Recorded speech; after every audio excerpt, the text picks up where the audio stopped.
Good afternoon. We are delighted to announce that President Nana Akufo-Addo of Ghana will now serve as the co-chair of the Secretary General's Sustainable Development Goals Advocates. He succeeds former Ghanaian President John Mahama. President Akufo-Addo will be the co-chair of the group, along with Prime Minister Erna Solberg of Norway, until the end of 2018. Launched in January of 2016, the Sustainable Development Goals Advocates consists of 17 eminent persons assisting the Secretary General in the campaign to achieve the SDGs that world leaders unanimously adopted in September of 2015. And a press release is available as well. Also, as you've seen, the Turkish Cypriot leader and the Greek Cypriot leaders resume their talks in Nicosia today. Those talks are being held under the auspices of the Secretary General's Special Envoy, Espen Barth Eide. And the UN Refugee Agency, UNHCR, is warning today that the risk of mass deaths from starvation among populations in the Horn of Africa, Yemen, and Nigeria is indeed growing. With droughts affecting many neighboring countries and a severe funding shortfall, an avoidable humanitarian crisis in the region, possibly worse than that of 2011, is fast becoming an inevitability. Displacement is rising from South Sudan to Somalia, and rations cut are affecting refugees in Djibouti, Ethiopia, Tanzania, Rwanda, and Uganda. Inside Somalia, too, the internal displacement dynamics are shifting, with the country continuing to see a complex situation of both outflows and returns, mainly from Yemen. New estimates given by UNHCR are particularly worrying. A further 1 million people are now on the brink of famine in South Sudan, 17 are food insecure in Yemen, and 7 million in northern Nigeria are in urgent help of need. The High Commissioner for Refugees, Filippo Grandi, is attending a high-level extraordinary meeting in Berlin tomorrow entitled Berlin Humanitarian Call Jointly Against Famine, which brings together donor countries, humanitarian partners, and local responders. And on funding, just to give you an update, our colleagues at OCHA tell us that they received 21% of what is needed for the 4 prioritized areas: northern Nigeria, Somalia, Yemen, and South Sudan. As of April 10th, donors had provided $984 million of the $4.4 billion requested. It is of immediate urgency that more funds are committed to avert a further descent into disaster in these acute crises. OCHA colleagues stress that the conflict is a lead driver of humanitarian crises in all 4 areas and continue to ask for unimpeded access to the populations in need. And back here, the Special Representative on Haiti, Sandra Honoré, briefed the Security Council this morning. She said that Haiti's political outlook for 2017 and beyond has significantly improved, but that political challenges remain primarily an impediment to consistent progress in the country. She added that the Haitian National Police, now 14,000 officers strong, has demonstrated increased capacity in the planning and execution of complex operations, and that progress achieved during the past 13 years in Haiti's stabilization process is notable. It is therefore timely to reshape the partnership among the international community, the UN, and Haiti, she said. Okay. Self-annihilation, that's what I think about all the time. Just to let you know that Madame Honoré will be speaking at the stakeout after the council meeting is over, and I spoke to Stéphane de Mistura this morning. He promised he would stop at the stakeout tomorrow after his meeting. And today, the Special Representative of the Secretary General for Somalia, Michael Keating, condemned the recent spate of terrorist attacks that have caused carnage among Somali communities. Over the past 10 days, at least a dozen attacks in civilian areas have been claimed or attributed to al-Shabaab, resulting in 28 deaths and 31 injured. Mr. Keating called attacks on civilians unjustifiable and said this is a perverse and inhumane way to make a political point and achieve nothing. This year, 337 people, mostly civilians, have been killed or injured by improvised explosive devices, or IEDs. Civilian casualties from these devices have increased over 50% since 2015. And our humanitarian colleagues have given us an update on Syria. We remain deeply concerned by the deteriorating security and humanitarian situation for 400,000 people trapped in eastern Ghouta in rural Damascus. There have been continued reports of heavy aerial bombardment and artillery shelling, which has resulted in civilian deaths and injuries. Since late March, government forces reportedly have prevented commercial trucks from entering eastern Ghouta, resulting in price hikes of basic staples, leading to many bakeries shutting down due to a lack of flour and a much higher price for fuel and gas.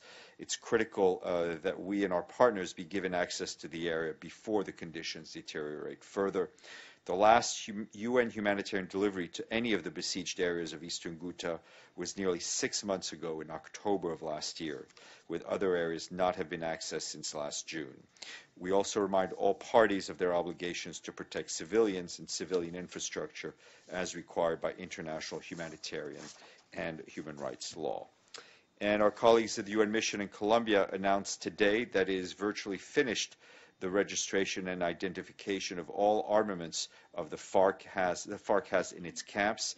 That's nearly 7,000 weapons. In all the FARC camps, there is a 24-hour UN presence.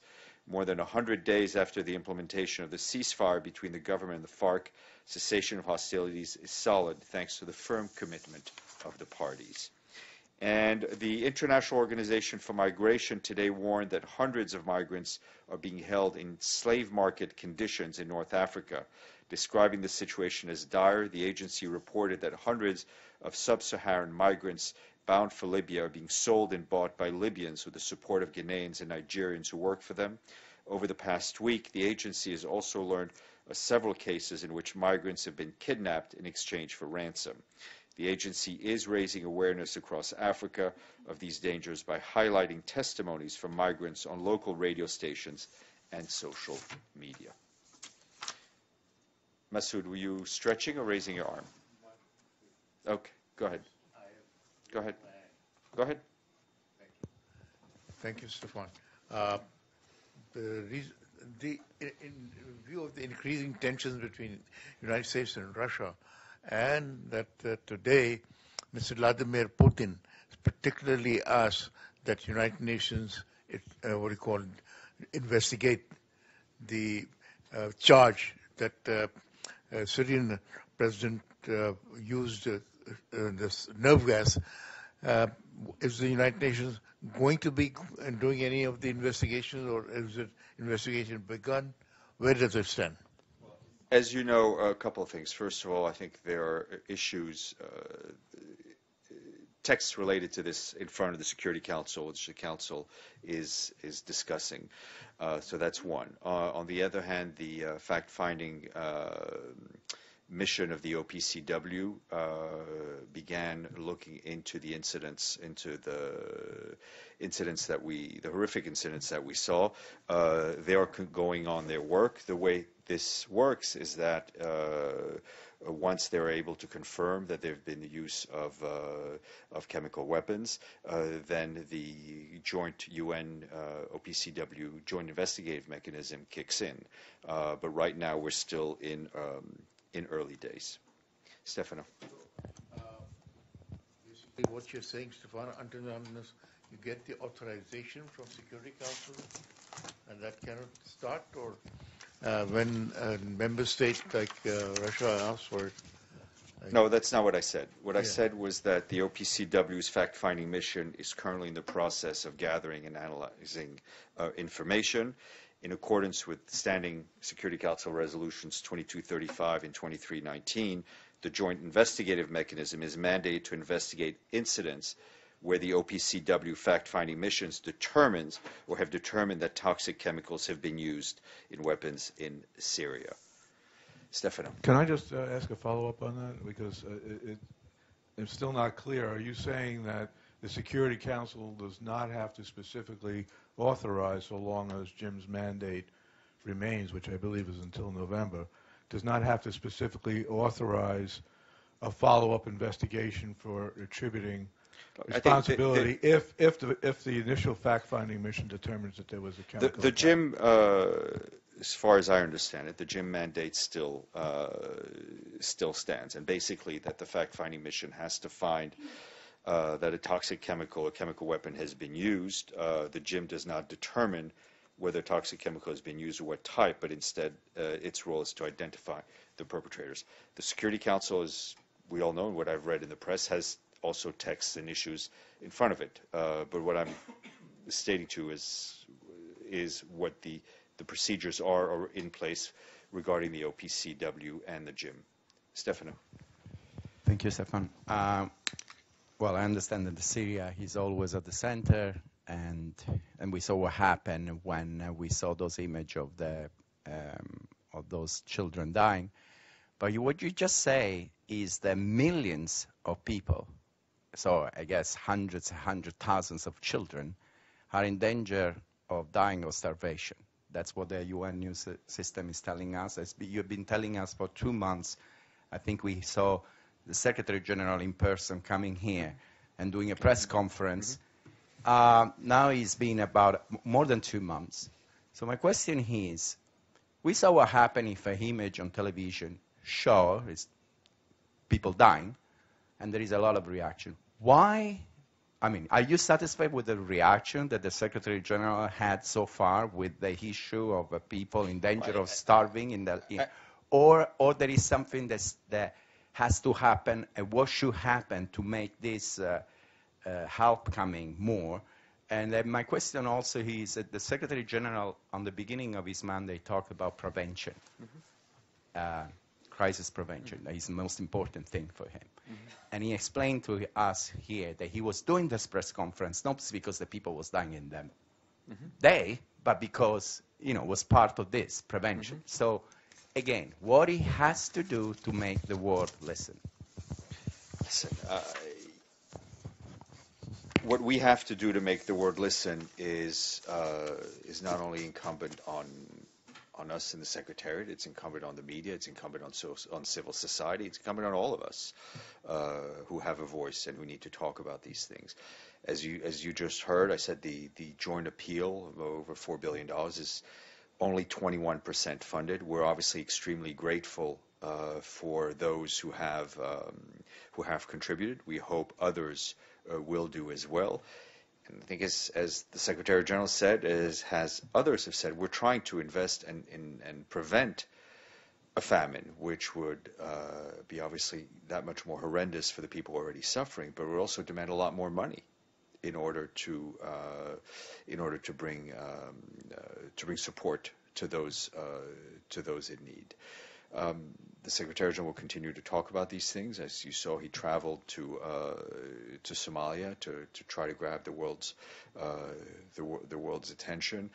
He's traveled to refugee camps in Jordan and in northern Iraq, where there is no famine, but where our humanitarian efforts are also underfunded. It is a drum that we will keep beating. Can I have a very short follow-up on what you said? Same price. Is that we all hope that the alarm is listened and we will reach that especially amount of help that needed to confront the situation. But if instead in, let's say, a few months, we see hundreds and hundreds of thousands of people die anyway, so it means that the help was not there, it wasn't enough. Will the Secretary General consider this a crime against humanity? Means what the world didn't do is a crime? I mean, I'm not going to speculate. First of all, you're implying legal issues. I think what is important is that we focus, on the prevention on famine and the prevention of conflict. What is driving these threats of famine is obviously our natural causes like drought, but also conflict, whether it's in Yemen, whether it's in South Sudan, whether it's in Somalia, or whether it's northern Nigeria. I mean, it's pretty plain for anyone to see. Mr. Lee. Sure.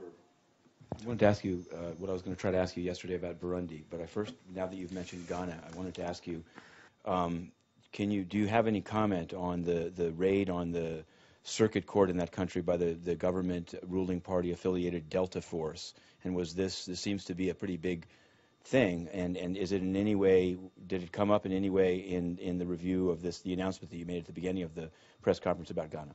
The Secretary General spoke to the President a few days ago. I'll have to look into the report you mentioned. I hadn't seen it.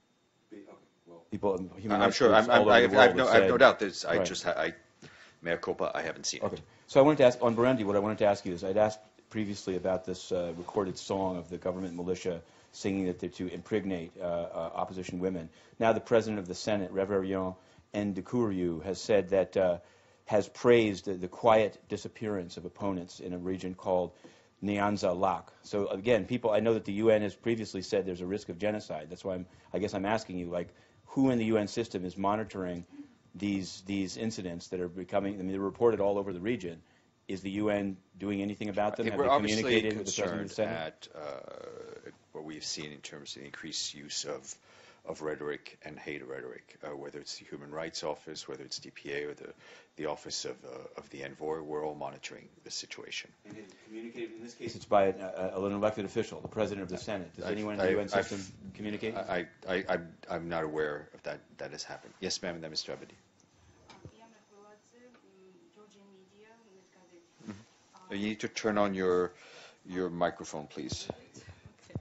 It's okay? Yeah. So, on Sunday, the 9th April, a Russian occupation regime in Trinwali, Georgia, held the so-called referendum on renaming Trinwali region with the name South Ossetia, State of Alania. How would you comment on this? Let me see. I have some. Let me get back to you on that. Let me look into it. I will get right back to you on that. Thanks. Yeah. Mr. Abedi. Thank you, Stéphane. Prevention of conflict. The situation in South China Sea is becoming tense with the president of Philippines announcing that his troops will occupy an island in the area. The subject is the domain par excellence of Security Council, and also you always say that the parties should negotiate. But under Article 99 of the Secretary General has a role to play. Is he going to play it? I'm aware of Article 99. I think we're obviously watching and have been watching the situation evolving in the South China Sea for some time, and we would call for the parties to come to some common agreement on these issues that give rise to tensions. Yep. Stéphane, on Yemen and on countries who are facing famine, since you said, and the Secretary General said in more than one occasion, that 80% of the reason of this famine is man-made, why doesn't he more talk about the parties or put more pressure on the parties who are responsible on these conflicts to first donate more and to bring this into attention? Well, I think he has raised the issue with major donors to try to get more money. The parties to the conflict in South Sudan are primarily the government and the opposition, not parties that are. I'm not sure we can expect large amount of funding from them. What we expect from them is a respect for the civilians in their own country and for a stop of the fighting. And there's an investment through the peacekeeping mission in Somalia, working with the government and supporting the AU to try to bring peace. We have asked and we continue to ask for more funds, and we will continue to do so. On your question on South Ossetia, we reiterate our previous calls for the participants in the Geneva International discussions to engage constructively in making tangible progress and to refrain from any unilateral action that may be adversely impact regional peace and security and undermine the work of the discussions. We regret any such recent unilateral actions. Ms. Lederer. Thank you, Steph. You hinted yesterday that the Secretary General might do a stakeout after the Security Council lunch. Has that been firmed up? If that, I'll be able to confirm that one way or another tomorrow morning. Yeah. Hello, Yes, John Beck from Anadolu Agency.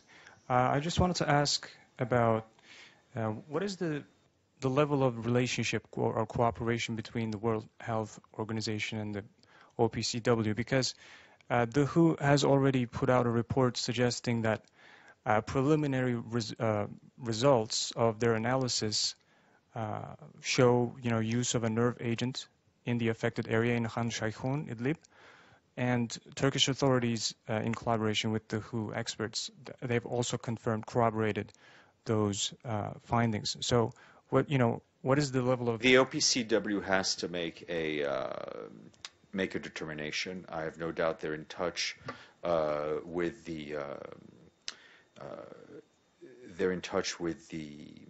World Health Organization, but they need to make a determination that specific agent that is banned under the various chemical weapons treaty has been used. So I'm sure they will use whatever information WHO has.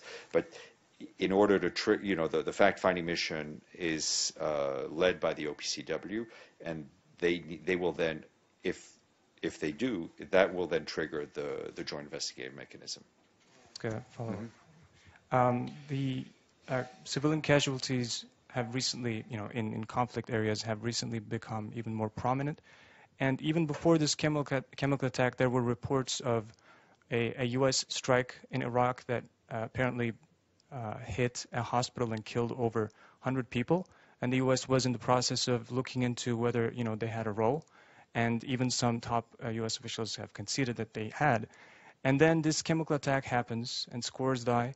And yesterday you said there were concerns over 35,000 people in Tabqa, Raqqa, if I'm not mistaken. And today you're saying 400,000 people, there are concerns over 400,000 people in GHOUTA. So do you think there's a chance that with this, increasing scrutiny over, whether there was a chemical attack in Syria, do you think there would be a window of opportunity to kind of strategize about civilian casualties as well? Do you think there would be more international? Well, I don't know how to start answering your question. I think what is clearly motivating the UN's effort, and especially the UN's political effort, is to put a stop to these civilian casualties. The people who have suffered for 6 years running now are the civilians in Syria. They're on the front lines, whether from barrel bombs, whether from starvation, whether from lack of access to water. I don't know how much more suffering there needs to be to motivate those who sit around the table to reach a political deal. Mr. Lee. So I have 3 questions, so I want to just say in advance I'd like to ask them, and you can, if that's okay. Go ahead. Okay. So I wanted to ask, maybe you'll have heard of this. In Zambia, the main opposition leader, Mr. Hilchema, has been arrested by the government on treason charges. Is DPA or any of the various envoys of the UN? Okay. And maybe you will on this. I've heard that the Lear temporary operating base of UN peacekeepers in South Sudan has had both its water and electricity cut by the SPLA government forces. And I'd like it, maybe if you can't, because it's, can you ask UNMISS? It seems like if it is the kind of thing that they should be saying more publicly, and if it's not. I haven't gotten anything here. You're also free to contact them. They have quite a big PIO presence. Okay, yeah. But this is not the third one, but just at 11 a.m. there was a press conference by Amnesty International about the death penalty, and they seem to say that they have no information on South Sudan, either death penalty, being announced or being executed. And they seem to say if you have a big mission there and you have a human rights component, why is it that UNMISS has not produced any information on the death penalty in the country? First of all, I think the UNMISS's reports on the human rights situation have been pretty clear and consistent on the pretty negative human rights situation. It is also incumbent on governments to report publicly if they unfortunately use the death penalty. Okay. this is sort of you'd said previously that the Secretary General had decided to extend the contract of Jeffrey Sachs as a special advisor on the Millennium Development Goals. So I wanted to ask you about, he has been quoted that the U.S. President is, quote, the quintessential short-term populist and a nonstop font of lies. So I wanted to know, is this consistent? I guess, in what capacity does he speak? Is this something that the Secretary General considered? If indeed he said those things, that would not be in his capacity as a UN envoy, but I haven't seen those quotes myself. Well, there's a story, Okay. and I guess what he didn't choose to answer about them, either to deny them, and he has written articles talking about climate change fantasy, and he called, there's a number of things that he said. I understand. So I guess my question he has a role when he speaks as a UN envoy. It's fairly clear. But my question is, do you think, as a recent article says, do you think this is a wise thing by the Secretary General, if he's in fact so concerned with continuing U.S. funding that he's even making post decisions for that basis? What's the upside to Jeffrey Sachs that justifies this downside? A number of people have been extended for a year during a transition period. Stefano. It's about the migrants situation that you just mentioned before. The agreements that the European countries, Italy and not only Italy, trying to get with the Libyan government, and not only the Libyan governments, also with bordering countries like Niger and others. If I understood well, you're saying that there is a situation where these migrants are enslaved or sold. Now, those agreements that they're doing, the agreement practically are to make the migrants not arrive at not to try to pass the Mediterranean, but have them not. I mean, if they arrive to Libya, they will have to be stopped there. Now, does this situation where practically somebody already left their country miles away and he's stopped, does this agreements with those European countries maybe facilitate or help or make a situation where these people are enslaved also because now those governments contribute to stop them? I'm not fully briefed on whatever bilateral agreements were done between the EU and countries or between different countries and Libya. What is clear is that the reason these people are suffering is that instead of having managed flows of migration and of refugees, we have non-managed flows of migrants and refugees, which basically puts criminal elements, smugglers, slave traders in the driver's seat. And that's what we're seeing. And that's why we're seeing all those deaths in the Mediterranean and people being smuggled in horrendous conditions, whether it's in the Americas, in Africa, or in Europe. Mr. Klein. Yes, just going back to, excuse me, Matthew's question about Jeffrey Sachs. Number one, could you tell us, if not now, perhaps in a follow-up, what his compensation is at the UN? It's $1 a year. Yeah. Okay, it hasn't gone up. All right. Sorry? It hasn't gone up since in the last 10 years. It's not adjusted for inflation. Okay. Secondly, you said that to the extent that Jeffrey Sachs was making comments critical of President Trump, et cetera, he was not speaking in his capacity as representing the UN. I would ask you the same regarding the High Commissioner for Human Rights, who has made on a number of occasions critical remarks about the Trump administration and in relation to human rights. I think it's you're comparing oranges and fish here. It's a different kettle. Let me. I understand I understand the road you're. I understand what waters you're fishing in. The point is, the High Commissioner for Human Rights has a mandate, an independent mandate, to speak up and speak out on issues of human rights. I think if you were to draw up a list of the countries of which he's been critical and has spoken out, I think it would probably match almost 193 countries. So that's one, and that the High Commissioner for Human Rights speaks within his mandate. As for Mr. Sachs, I said I haven't seen the exact quotes, but it's very clear when he speaks as a special advisor, and when he does so, it's on issues of development dealing with the UN. Actually, in the High Commissioner's speech to the Human Rights Council last month, he spent quite a bit of time denouncing the Trump administration. With reference to Jordan, he had just one sentence, and it was related to the moratorium on I capital think punishment. my answer to your question still applies. But he also, on previous occasions, well, Trump was a candidate, so this wasn't relating to official U.S. Government policy at the time. He was critical of Donald Trump and as a, in terms of his populist quote xenophobic appeal. Wouldn't that have been really out of bounds based on the standard you articulated? The High Commissioner for Human Rights has spoken within his mandate on issues that he feels he needs to speak up on that have to deal with human rights, whether it's political climate as a whole or issues going on in countries. I see the High Commissioner for Human Rights is doing his job. Thank you.